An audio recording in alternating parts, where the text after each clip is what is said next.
Welcome to the Slop Temple. We pray this video helps. In this video, I will explain how to use your Visa gift card at Walmart.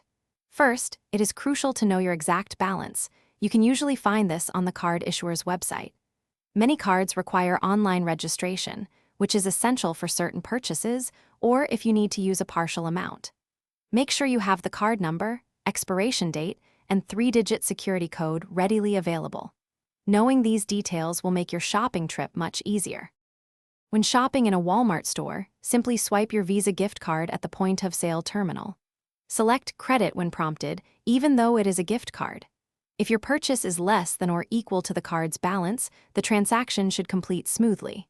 For purchases exceeding the gift card amount, tell the cashier the exact balance on the card before they run it. Then, pay the difference with cash or another card. This ensures a seamless checkout.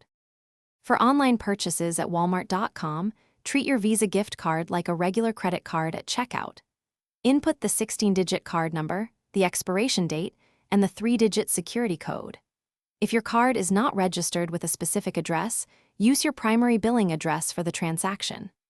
Remember, the gift card must have enough funds to cover the entire order total, including any taxes and shipping charges, for the payment to process correctly. Encountering a declined transaction can be frustrating, but there are simple solutions.